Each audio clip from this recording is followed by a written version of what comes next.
Here's space here. Good morning. Got it. Rebecca Lee back from Maybe It's Mercury, and here is Sandra Gentry from chelationcoach.com, and she finally got a good speaker, so everybody will be able to hear what she said. Good morning, Sandra. So I guess what did we decided Good morning, Rebecca. And yeah. What did we decided to talk about this morning about how chelation's going and what you're doing?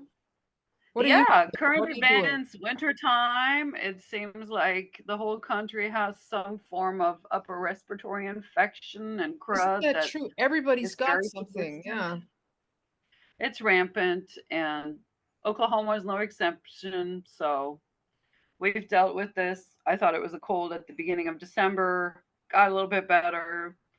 And then after Christmas, we all ended up falling The whole sick family? again. With yes, well, except Paul. It's like I think it's almost like he practiced social distancing. He's the most, okay, I'm in my room, I'm not all in your face all day, but everybody else we're in close contact on and off. So he's a teenager. He's technically still a teenager. That explains. And it's just we had this cough, cold, sore throat, cough, and then unproductive cough, and then tons of phlegm, and it's like this roller coaster. I feel like of, are we going to get better? And when I had a fever early in January, I mean, and I don't really get a fever where a doctor would pick it up, but I'm like, I'm hypothyroid. When I run what's considered an elevated temperature, that's a fever for me. I feel like crap. My body was hurting. I was in bed. I asked my husband, I'm like, give me 2 more blankets, please. Like, I need another blanket. I'm cold. And I'm already under layers of blankets. So I was like, it didn't even make sense to me. I was like a little, 4-year-old tantruming kid, like, give me more blankets. Like, just put more layers on me. And we got to break this. And you think that the messing around with the nation's immune system that's been happening is having an effect? I mean, that's what I think. That's what I read in articles where it said we have like an immunity debt because of the social distancing and COVID having ran the show. It's like usually all of these things are pretty cyclical, or and you can even be infected with several different respiratory viruses. So it's like it's all kind of coming to a head this winter. It feels like whatever it is, we got through it, but there was no chelating. I don't even think I thought to take like the core 4 consistently. I was like, one day it was like, oh, I need magnesium. I'm like, oh, extra vitamin C. And then it was, oh yeah, the zinc. Our throats are hurting. Let's get extra zinc. But I was not like, I was too sick to function properly, I want to say, to think of all the supplement stuff. I was awake and moving about a little bit, but mostly I was like, okay, I'm going to bed. I'm like, I'm staying here. Yes, I'm awake, but no energy. It was just like, okay, my body needs the rest. And then I took an Sunday afternoon nap, like 2 hours. And I told my husband, I'm like, how am I going to sleep tonight? Is this going to mess up my sleep cycle? I'm like, probably I'm just going to go to sleep. And that's the night I just wanted extra blankets and I slept it off. And the next morning I was like, okay, I'm fine. And there was this your body just healed during all that sleep. I think so. And just extra heat. I mean, that fever, it's like once the fever broke, I was okay. And then the same thing happened with the 2 younger kids. And I was like, it seemed, and my husband had it too for a shorter amount of time, but same curve of, I feel really cruddy. I'm like, is this almost like a flu, like the body aches? It was like, it was really opaque to me what we're dealing with, but it's running rampant through our community. Then I was afraid, is my youngest going to end up with pneumonia again, which he's had that last year. And I felt horrible for not taking action earlier and taking him into a doctor. But when we did, it was like, yeah, it's pneumonia. Okay. And that's like a persistent Like that cough in the chest that just never goes away. Right. And so now I encourage him. I'm like, when I hear him cough and it sounds wet, I'm like, chuck that stuff out, get it in the trash, or give me a fake cough, just to encourage him to expectorate. Like he's like, it hurts when I cough. I'm like, it needs to come out. You don't want it sitting in your lungs, Right, you're right. you That'll give know, yeah.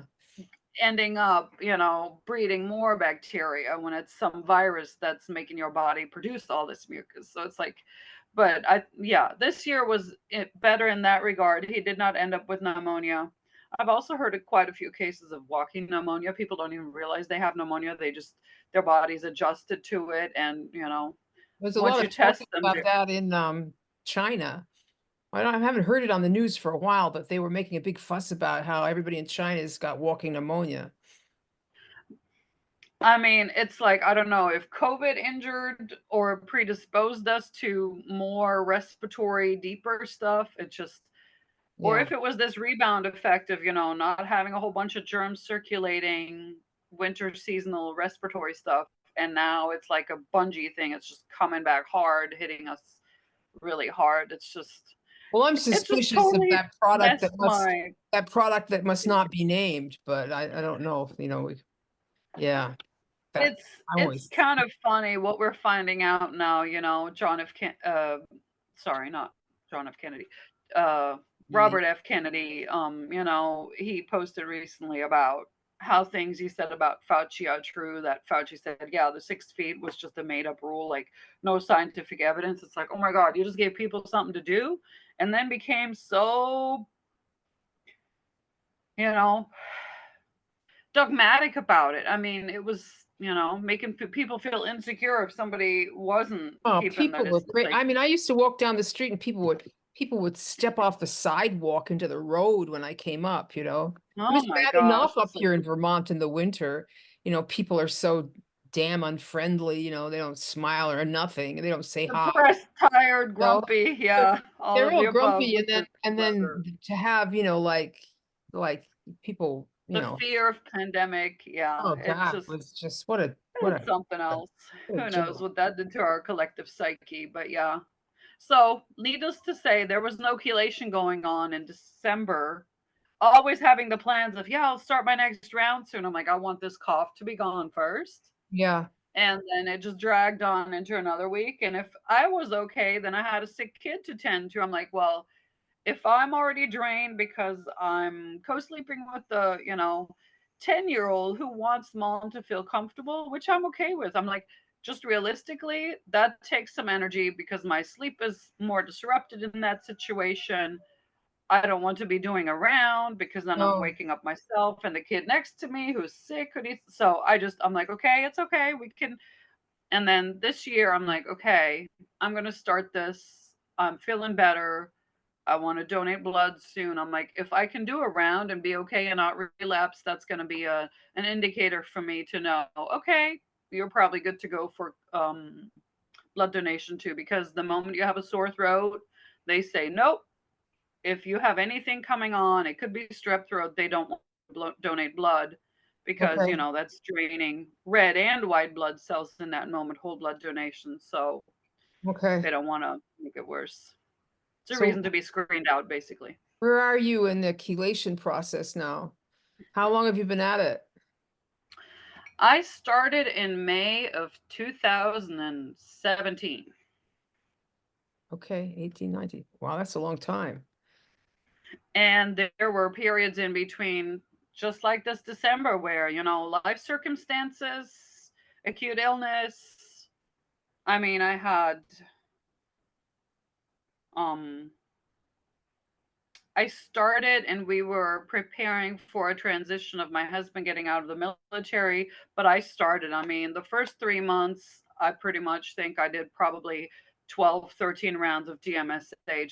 I'm like, okay, I'm getting my life back. Like, oh my God, it's not just the paranoia. That's not Is that what it me. felt That's like? Mercury. So there were so many things that were like falling off me. Like, oh, I'm not an anxious person. It was the Mercury that made me feel anxious. I'm actually a go-getter person, is how I've heard somebody explain or describe me.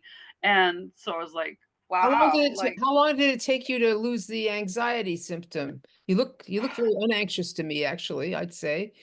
Um, it was, I want to say within a year that I noticed how my thoughts weren't swirling in the same ways of, right, like I right. had one little OCD thing, and I don't know if it's learned behavior or if it was my own, but it was always checking if the stove was turned off before leaving the house. I'm a very conscientious person.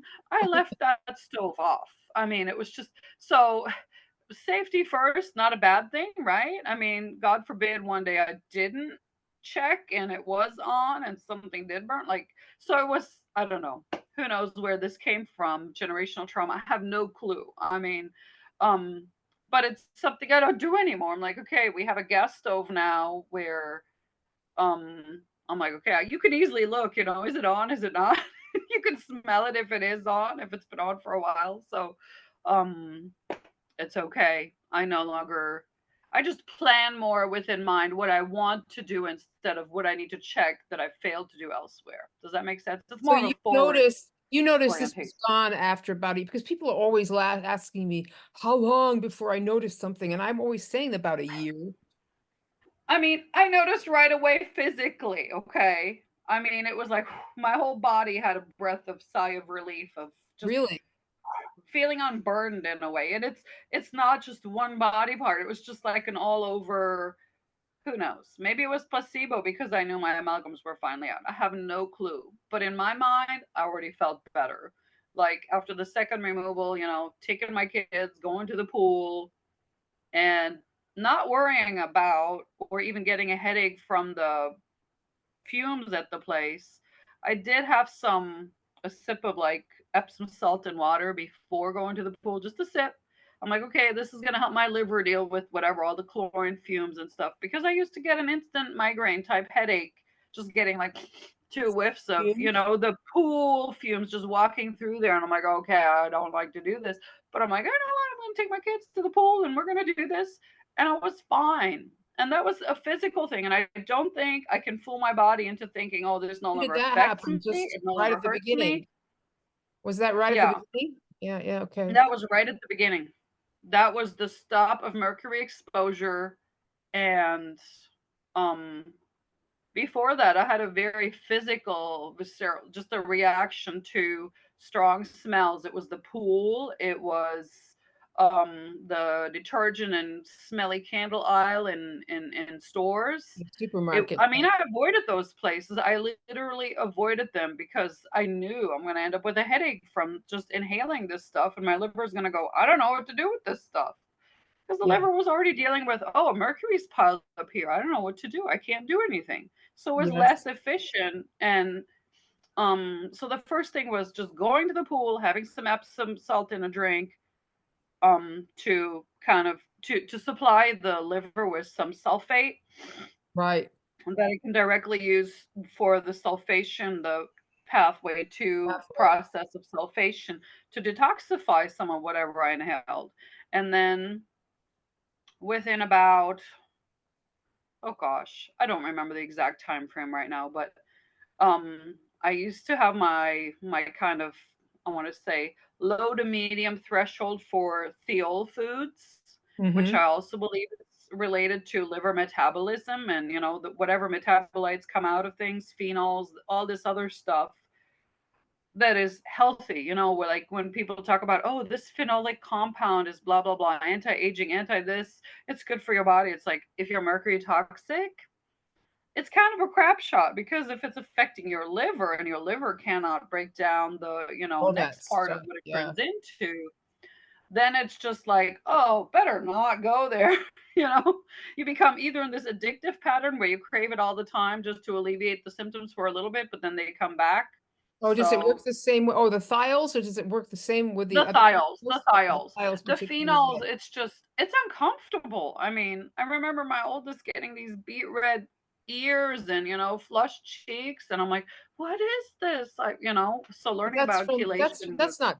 Thiol, so that's some other chemical, right? That's phenol, that's different compounds, Phenol. yes. Oh, Yeah, yeah. phenols, and then there are people like, "Oh, then this falls under salicylates," and all, I mean, you go into all manner There's a lot of those of chemicals and just more right, and chemicals that are phenols in are, everyday food. generally speaking, healthy. It's how a Yes, plant, they are. protects itself from predation. It's an and it's, a lot of times antioxidative things, whatever it is. It just does not jive with a mercury toxic liver that is impacted so much that it just can't cope anymore. And then every little thing you add on top, even the food you eat, can make you feel worse. That's kind of, so that's why for me, I'm like, I love black bean brownies, but I can't do too many of them. When I started chelation, I was like, okay, that was kind of one of those. I overdid it to realize, yeah, I better not do that again. I mean, I had a hangover type headache the next day. I'm like, that's not worth it. I didn't, I don't even drink alcohol, but now it's the food making you feel yucky. It kind of, it makes you feel kind of like, oh, what do I do? And it's like, okay, One of moderation. Just the one that's why use I said stay below my threshold. one useful thing that I think it's in the Malcolm Illness that Andy said was, like if you have these cravings for food, take your mind and put it on, what that food's going to make you feel like half an hour after you've had it. And dwell on Right. that a little bit rather on how great that brownie's going to feel. Yeah, Right. Right. as it goes Right. down. Ugh, And the delicious. brownie and the black beans is like a double whammy, the black beans, legumes, it was too much of a good thing. And so that's why I talk about this threshold I had to stay under. And gradually my threshold became lower and lower over So probably 6 to 9 months. If I had to put a time frame on it, yeah, that's what I noticed my liver kind of, it was breathing its sigh of relief that, oh, I'm no longer being dumped on. I'm actually having stuff taken out of me, mercury circulating and coming out. Because yeah, by then I started ALA and I just felt great. Like, oh my gosh, I don't know, like it felt like I called it Sandra 2.0, like, okay, this is the second me. This is like I finally get to be who I am inside. I get to choose what I want to do instead of just fear and catastrophizing and worrying and playing it small and being scared and all of this social anxiety where I'm like, okay, that I'm must just be me. wonderful. What about the Hmm. dump? Did that hit you? How did that manifest? That's It kind of was like really 6 months. boring. It was a long stretch of just. Have you ever been to Europe or anywhere where you can? It's like a little pool, probably 2.5 feet deep, and it's got like a railing in it. You could just walk through it. In Europe, it's like just for water exposure anyway. So it felt like treading water. It just felt really tiring Hmm. and I knew this was the moment I knew I'm like, okay, this is predictable. I know what this is like. I knew what's coming going into this. I got to keep going. I got to keep going. This is my body, you know, releasing more mercury out of old storage sites. But I do remember sitting on the steps downstairs thinking, it feels just like before I was chelating, but a little bit better. I'm a little more functional, but really, I hate life. It's just all, blah, I'm just going through it. And then I'm like, okay, I got to get the mercury out. I got to keep going. I got to keep going. I got to keep going. And so I stayed at the time, I tried to increase my dose at one point in time. And that was too much. I'm like, okay, all right, all right, all right. Don't push it. Don't make yourself sick, Sandra. Um, Did you lose and faith? then yeah, no, losing faith wasn't the thing for me because I'm like, I remember Andy talking about it. I remember reading it in the books. It's like, it's predictable. I know what's happening in my body, but it Yeah. still doesn't feel good. But Hmm. just having the theoretical framework of this is how it is. And I also saw my son coming through it and being better for it afterwards. How long did That it gave last for me, him? I wish I had better notes. Yeah, well, I And don't then have we had any. that I don't computer have any notes breakdown at where all. the motherboard, I mean, it was on a desktop and I had meticulous notes for the Oh, first you did? You probably lost your notes? 200 rounds or so, and then that computer broke. And I'm like, oh Oh, my God, what do I do? And then I'm like, okay, Sandra, don't place any importance on this anymore. Just let it go. Like, whew. yeah. I had notes for the oldest and the middle one had started. And the notes I had there, I'm like, okay, whew. Nowadays I'm like, it might be a note in like a digital format of like, okay, my Yahoo mail, just a note, or even I've considered when I PM with a friend or something, sending a message too. Like, okay, theoretically, I can search and see what round I'm on, what dose I'm at, because I mentioned it in those conversations. I'm like, I could look back and say this is how I'm doing, but I'm no longer in the obsessive documenting. Now, having said this, kind of contradictory. Yes, morning, starting with Peter again, starting rounds and all. I wrote down what doses we're at, what we're doing, and I wrote down the date. And I think I will just maybe do a written one. So I have Yeah. just basic rudimentary because it's documenting Peter's progress. And that will give me something to go with, like, okay, this is what we're looking at here, Get yourself how a we're nice doing. notebook. Yeah. And a pen. Yeah, yeah. I mean, it's a it's an Andy Grammer one where it says if um it's a quote he had. Anyway, so I'm like, okay, I will use this one. If you call me if you call me too trusting something, call me naive, then kind of like, okay, I'll wear the mantle, basically. But I was like, okay, I will document this to a degree. It's just the file I had. I mean, it was a bare text document, just, date, dose, round number, dose amount, date. It was very, and then just I wrote down during the round, I wrote notes, and I wrote notes after the round. And I think that's what I want to do now, but on paper, because digital seems, cumbersome Yeah. then to search. If I Yeah. have it Yeah. all in one I used to, document, you saw in the book what I did. I had these smiley faces, like the pain chart. And then I just Mm-hmm. wrote a couple of notes. But I All just right. Make it not been easy, very make it good. user friendly. Yeah, yeah. I've Yeah. never been And good at I think keeping up I with was that. Yeah. I tell I just people, talked myself through this that I'll keep notes in a paper format and just it doesn't yeah, have to be big, it doesn't have to be flashy. It's just for me to sit, and it's a cool visible thing to go back half a year from now, this is where we started. This is how we tolerated it. This is what we're, just and then to document over time, what am I seeing that's improving for him too? how did you come out of the dump? Was it all of a sudden you woke up all one morning, you were better, or was it just sort of like a It was incremental? It was a lot of it was the psychological of just feeling better and feeling more optimistic instead of just Oh, the whole treading water, it was tiring. It was just, oh my God, weeks felt long and everything felt just gooey and long and tiresome. And then, yeah, it was just, I ended up more optimistic. I knew I'm an optimist before this, but it came back, you know what I mean? Because the first 3 months of chelation was, I call it the honeymoon phase. You get like the boo honeymoon phase. for some people, not everybody, but it was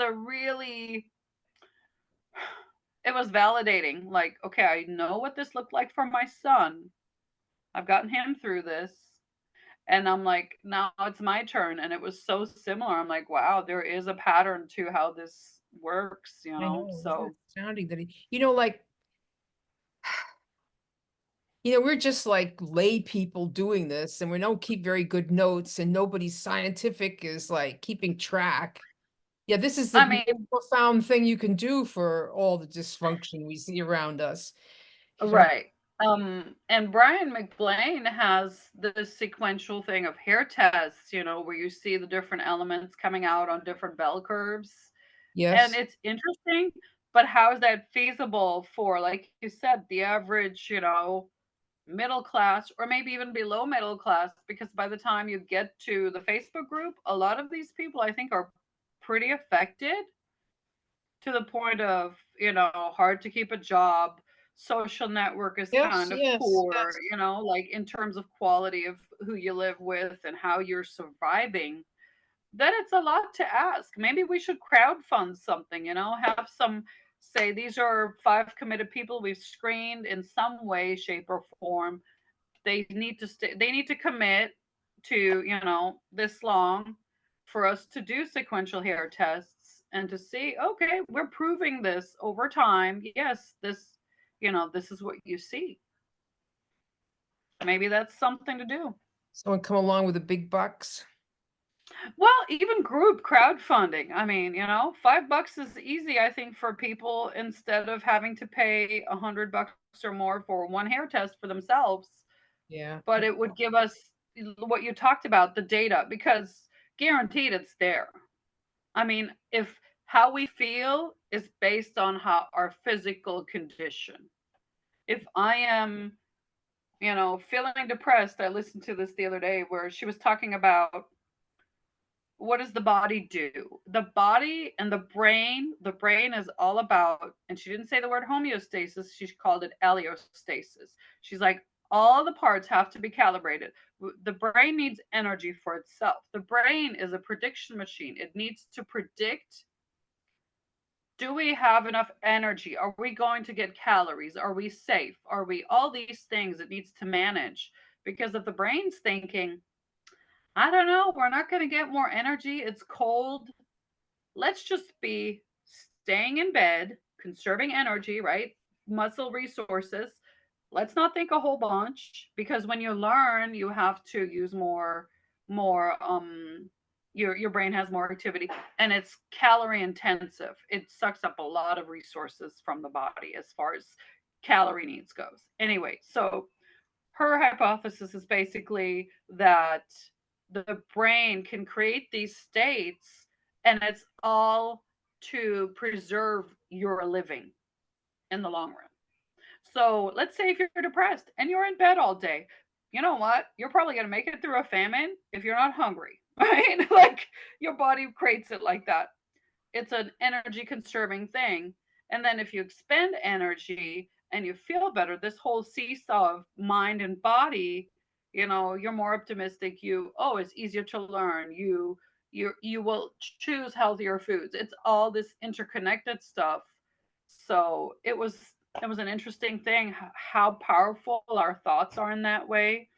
And Like, Mercury is right, just right. downright, Well, sort of our sending you moods. down a negative spiral. Yeah. And it keeps you tilted to the negative side of things. There's Mhm. maybe some, I have this special talent, but it feels like a splinter skill, like some premonitions or something that aren't necessarily all negative or something. Just this feeling connected to everything because the boundaries are really poor because Mercury is just poking through things. And so I don't know where I'm going with this. This is very convoluted at this point. I don't even know where to start it. I am on round. Maybe that's it. I don't know. But it was really interesting to me how she talked about, you know, from an our scientific perspective, what our moods serve a purpose, and that the brain is really predicting, oh, am I going to get more food here and when I need it? And if the brain's predicting, no, I'm negative, no, you're not. It's like, okay, well, then you are not using any energy. You're not having positive thoughts. You're just staying right where you're at. And Right. then I'm like, that kind of contradicts what we know about starving and how it doesn't feel good. I mean, how it doesn't feel bad. You actually are driven to search for food. So I'm like, I don't know yet. I'll have to mull that over. But it was an interesting concept of just, mind, body, mind, how it's talking to each other. The vagus nerve from the gut to the brain, and Well, probably more so than the brain to the body, but I've certainly been through periods of not wanting you to get out of bed. same here. And it feels a whole lot like inflammation to me. Now I call it inflammation because the first experience I had was during COVID. I try to find, what's causing this? What's causing this? If it's not life circumstances, if it's not acute illness, like what's causing it? Is it my thyroid being unhappy? Is there a flare going on? What is sapping my energies? Yeah. But maybe part of it is habit at some point. I don't know. I was able to get up super early, probably 3 hours earlier than usual, and I was fine all day. I'm like, yeah, okay. I'll take So, it. yeah, exactly. And then going into, getting up early, going into the nighttime doses, I just laid in bed. I'm like, okay, you'll wake up in 3 hours. You'll wake up in 3 hours. You'll wake up at 1:30. You'll wake up and I'm like, okay, got it. Heard the alarm. I'm like, yeah, it's been ringing for a little bit, but I'll go.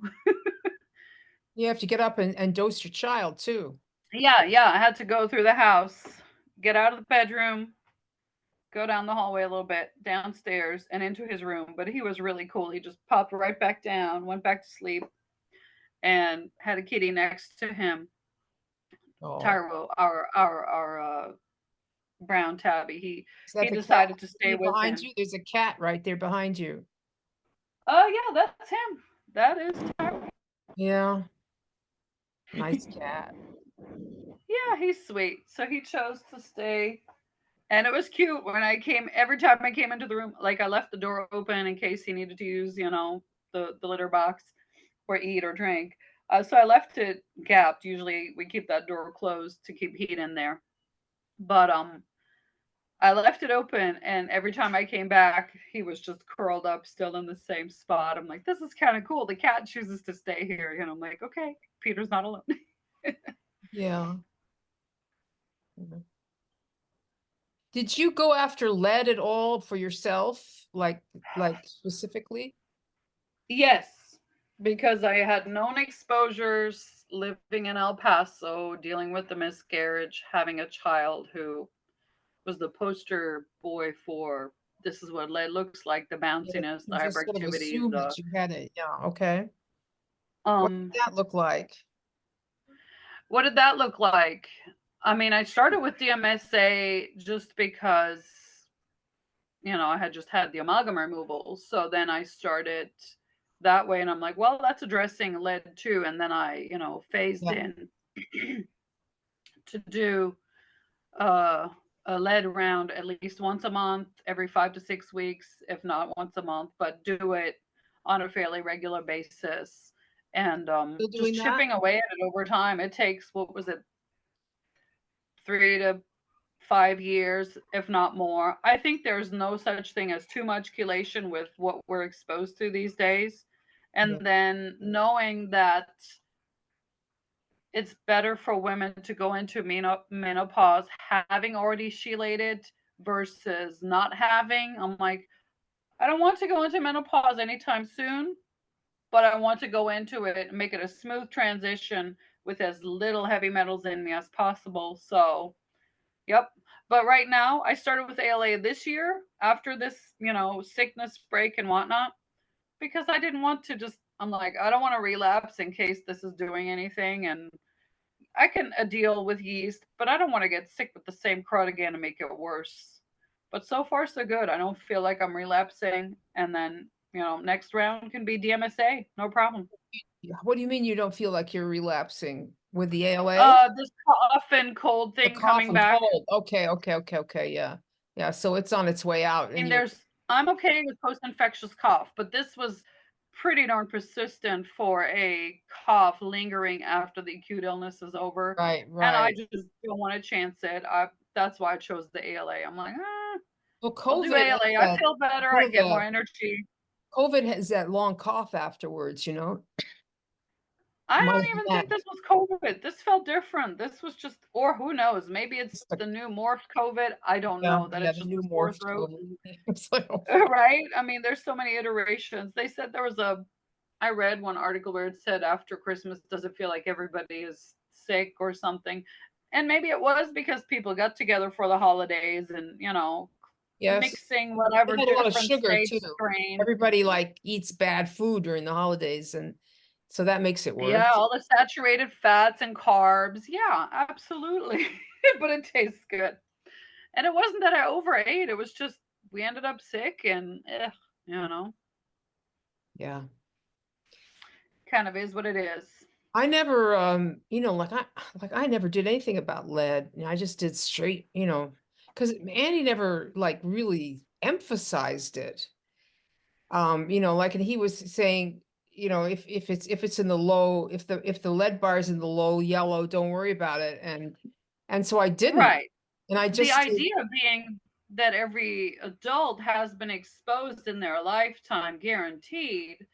But he Yeah. was thinking if there are no obvious symptoms, don't let lying dogs sleep almost. That's the sense I got. Blind dog I just sleep. know for children, it's not healthy to have it in our system, you know? Well, yeah, but like I started, now at 75, I've started doing straight DMSA rounds, and it's almost as though a process has started. Like once you get it getting the idea in its head that it's going to start coming out of you, it just does that. Or, it is a process you start because you empty It out is. your blood and your extracellular spaces, and then this stuff, comes out and fills them up again. And that's a You process free up the buffer. You free up the buffer, the for it to let out of your bones.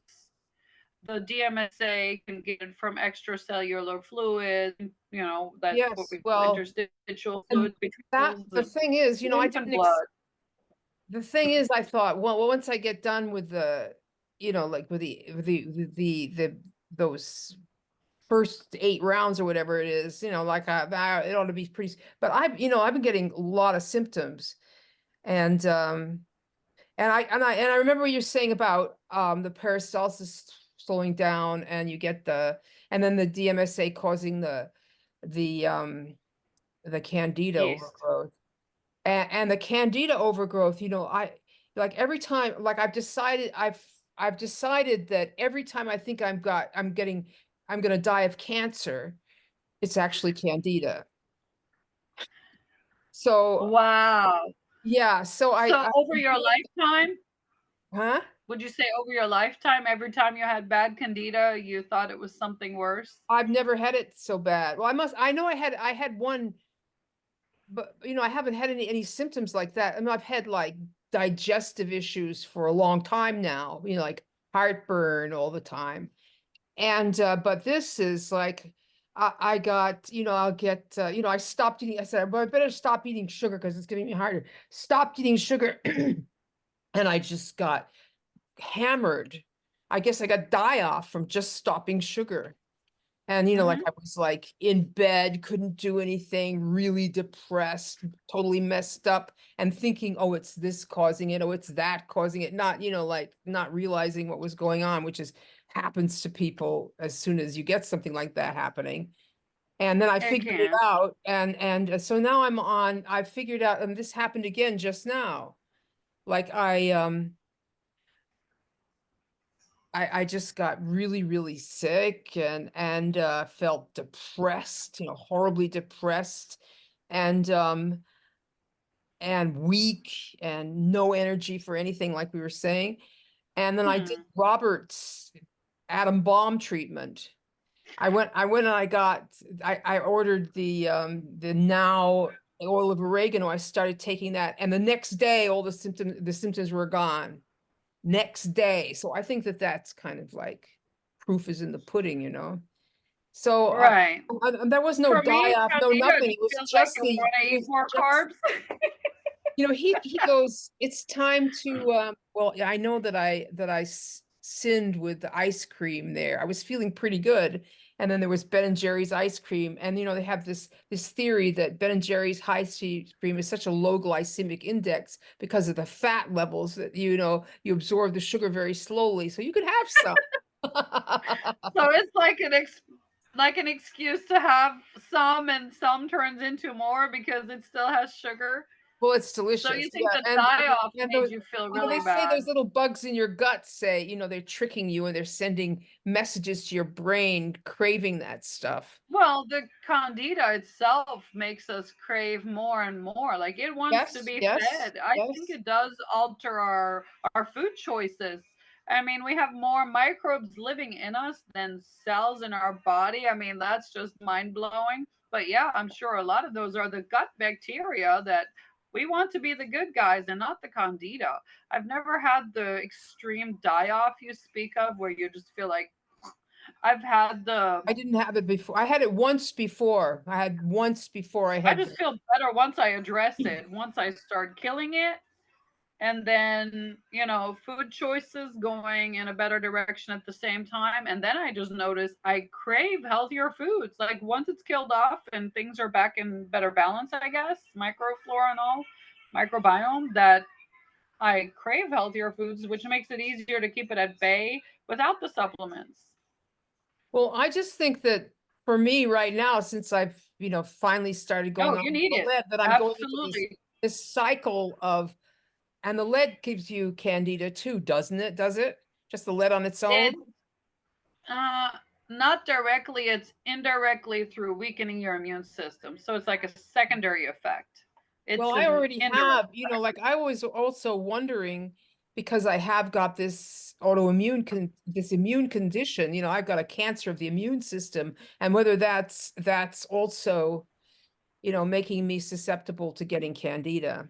It makes sense to me, but I don't know have anybody to ask. Absolutely. If it's impacting your immune system, absolutely it would favor, They say it the does. So development maybe of I'm it just particularly taking it. susceptible to getting this stuff. Yeah, and But I've got the to key is figure it just, out.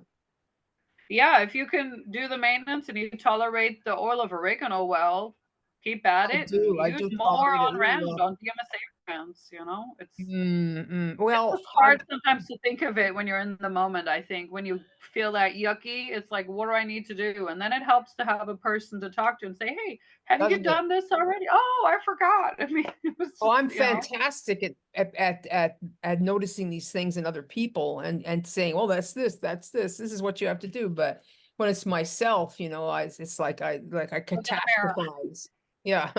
Right.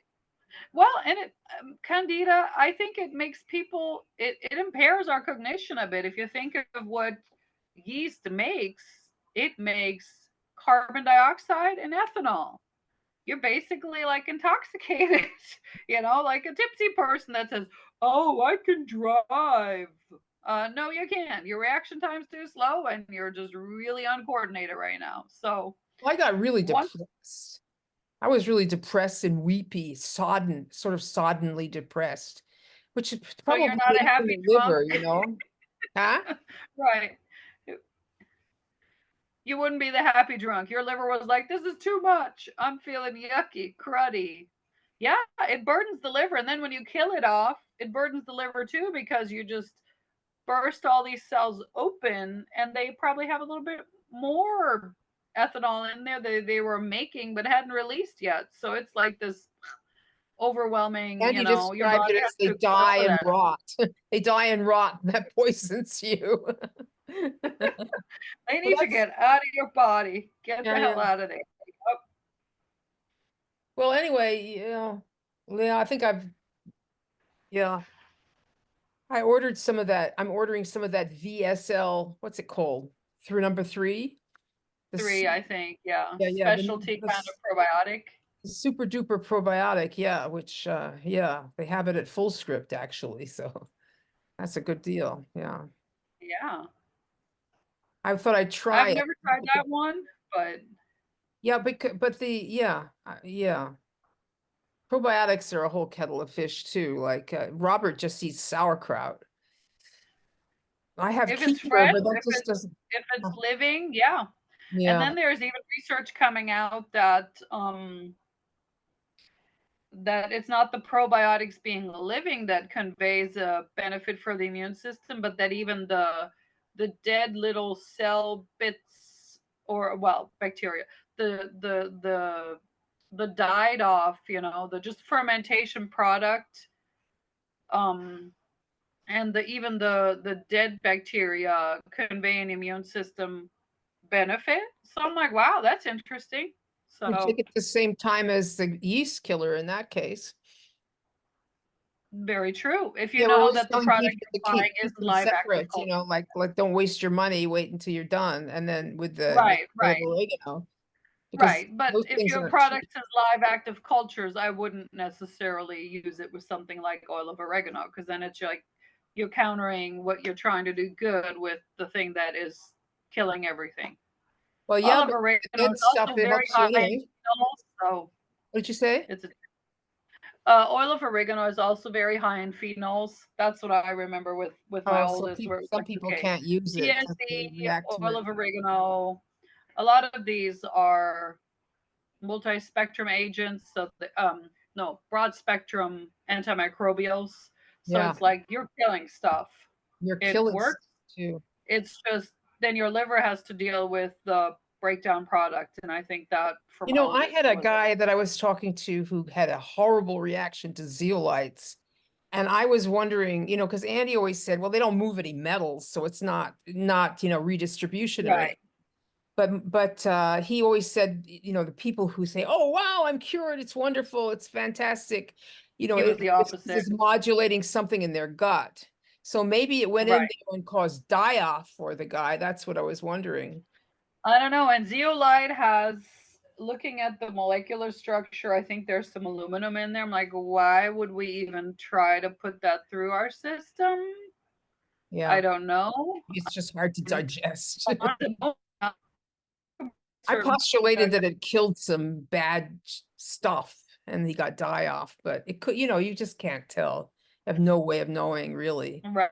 Well, guess It's we're hard to say when we don't know how it interacts with yeah, anything really, yeah. with the bacteria, with other flora, if it, yeah, tricky. Just eat fiber, get your fruits in, and then there are people who are like, I only eat meat, and I've felt the best I've ever felt. And I'm thinking, if you're on a carnivore diet, you still eat greens, right? I mean, you need fiber. I can't imagine somebody literally subsisting of protein and Some fat only. people just swear by it. It really helps Well, them but a then lot. isn't it doing the same thing of how it's altering the microbiome? Candida can't live there. Like Yeah. you're Well, you'd have to changing see probably the how metabolism these to things work out ketosis. long term. Right, right. It can be Don't a, I can Eskimos see it for survive short on pure term. protein and fat? Like Native Americans way up in the north? North. Yeah. And blood type O can probably pull that off. I would just feel really icky. Blood type A, I'm like, give me my greens, give me my veggies, give me my fruits. I Okay. feel way lighter with less protein. That's So what I I am. think there's some epigenetic things too where, we're doing better with one diet than another. And there isn't just one perfect diet, I'm convinced. No, There's no, what I works don't. for I you think in that's that moment. it depends upon your genetics and it depends upon, your level of toxicity and it Yeah, your current on state of health. yeah, your Exactly. current Yeah. state of health. Exactly. Yeah, yeah. So everybody has sort of feel their way in the dark and everybody's different. So that's kind of hard. As we were talking about, getting data, it's sort of like Right. getting data on, like the homeopaths, they always say homeopath is just total crap. It's not true. And we did a test, we did a, like a study and we showed nothing. But it's the same thing with homeopathy. There's sort of no way you can, you know, keep track. And this is similar, I think. Yeah. Well, but there's also something to be said for homeopathy being really good objective observers, and the remedies fit those things. I mean, you go to France, they have a totally different attitude towards homeopathy, and they are respected doctors alongside France, are they? allopathic doctors. Yeah, in India. Yeah, and in Germany, you can go to, it's called a Heilpraktiker, same thing. They do homeopathy, they do naturopathy, they have, a level of, they have a competency there, and I've used some, They haven't been excuse me, homeopathy with, it started with the teething stuff. Um, that worked like a charm. I mean, within 10 minutes of that, he would just, after crying for quite a while and being inconsolable, he would then Oh, I finally had find some, his peace. I did it in India because there's lots of homeopaths in India because it's so cheap. And Okay, I it's an just had economic thing to it. miraculous, well, there's just a lot of homeopaths in India. And I had miraculous results with certain remedies and others nothing at all. It just depends, whether you got Right, you the got to right pick the remedy. right remedy. I mean, it does. There is a meeting of, it needs to fit the thing. And if you look at all the descriptions of where mercury's mercurius solubilis is recommended, those are pure mercury toxicity symptoms. And I'm like, whoa. When I looked that up for I remember Andy made a comment of how reading the Materia descriptions, the medica. homeopathic descriptions of heavy metals is the pure, this is the toxicity symptoms right there. You get a good idea. Yes, And I yeah, did that that's a for arsenic. fabulous, fabulous And thing. I'm like, whoa, yeah. Because you had these guys taking these poisons and writing down. I mean, they took them Wow. They themselves, were the old they were practitioners. their own guinea pigs to Yeah, establish yeah. those. So to make these lists of symptoms, yes. I didn't realize. So it wasn't just basically observing whoever No, had this I don't already think so. knowingly. I think that the practitioners back in the day, maybe they were, you know, but he didn't want anybody to take Mercurius solubilus or any of those. Absolutely, because Don't it take doesn't them. work for he recommended, things for like nerve pain, where he's you can take homeopathic preparations, everything but the heavy metals, the mercurius, the arsenicum, the um would be plumbum would be the straight up lead, but it's Yeah, yeah. aurum and argentum, so no gold and silver remedies.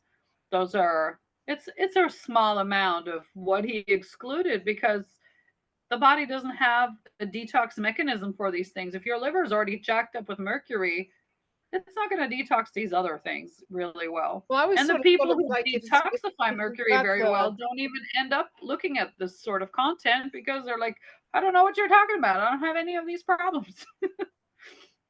I always imagine like mercury being stuck behind the cell walls or something, and then you take the detox remedy and it's sort of banging against the door and can't get out and driving The you ALA crazy. is like, let me shuttle you out. Let's get you out of here. Yes, yes, yes. Yeah, Opening the door, getting it out, getting it on its way. Next ALA dose, conveyor belt metaphor coming in, you know, shuttling it along a little further. Your liver going, oh, we better get you out of here. yeah. Well, I wish that a lot of people were doing having as easy a time as you seem to have. I'm not saying you had a totally easy time, but it sounds like it's been pretty straightforward for you. Steady. Yeah, Yeah. that's been steady and straightforward, and you haven't had, the worst thing is when people have these psychological problems and they get really depressed. That's really hard, I was, what is that? Dysthemia, I think is the word. It's this low grade. It's not full on depression, but I want to say I was dystemic for the first half of my life, just being toxic. Okay, Yeah, yeah, so yeah. chelation was like this. Oh, there's rays of sunlight. Even now that it's winter, and I'm like, oh, it's kind of depressing out there. I'm like, okay, I can look forward to spring. I know the days are getting longer. It's okay. I can get through this moment where before I felt stuck in the muck of Muck. yeah, and I that's a good I thought I was a resilient person before chelation. I think removing the mercury has brought up a new layer of that, of just being okay with what is and not just feeling everything's negative. My negativity bias has like poof up and gone. Like yes, I've Well, done I the often the make the, this. the mindset Yeah. work, but No, I I'm think also a lot of it was physical. Sorry. no, I often make a comparison between this and spiritual practice because it's sort of like I often just see the parallel there. Because Absolutely. it also puts you in like in this place where you think you are this person, like It's your and identity. yeah, you like your ego entity is like this, and then something sloughs off, and you said, "What?"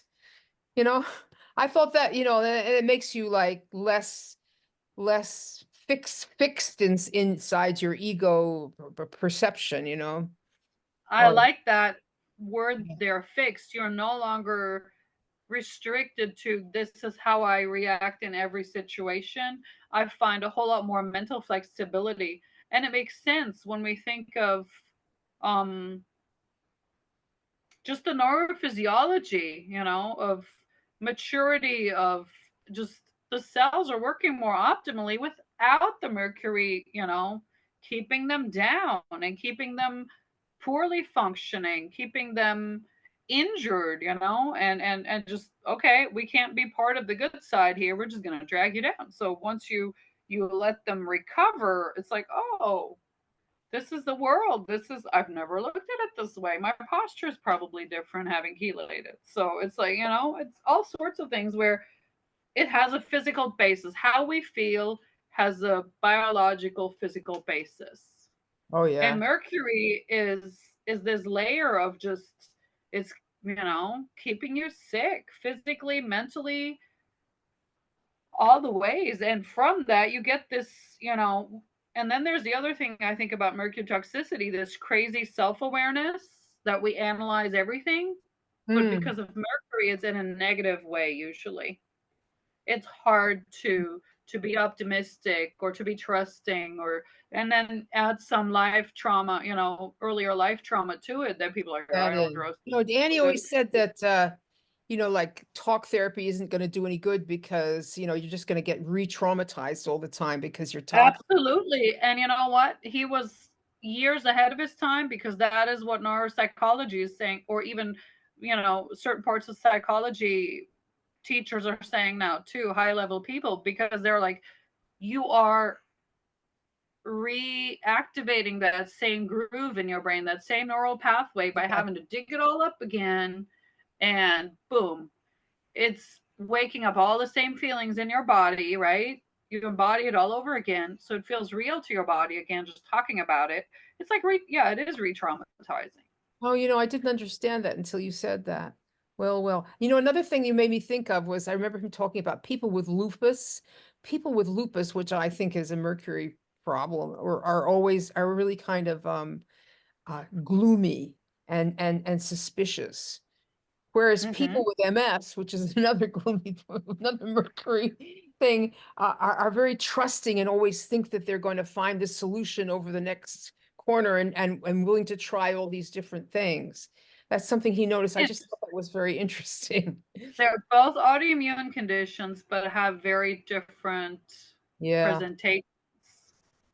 yeah. And they And have I've different heard with, psychological, or maybe the person's psychological tendencies make them get one or the other. Who knows? who Who knows? knows what the connections are, the exposures, and again, I think mercury really blurs and makes it hard for us to be well boundaried in some ways.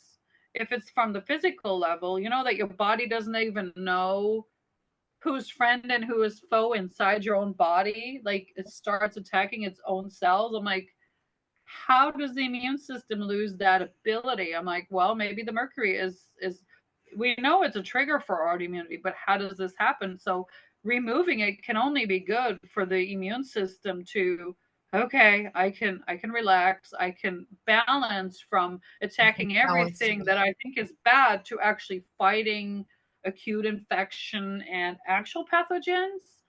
So I think there's something to be said for, we said it affects the mind and personality. It's because it affects the physicality of the body, the cells that make up all these Oh, layers of who yes, we are. yes, yes. Yeah, Well, I think that we should. I've got that thing with Alignable coming up, and I think I will go and see if they're still there. And we've been talking quite a while, and this seems like a good place to stop. But sounds good. I thought we had a good discussion today. Thank you Lots very of much, little, Sandra. All you're right. welcome, Rebecca. Lots of little trail offs there, but hey, All I took my dose.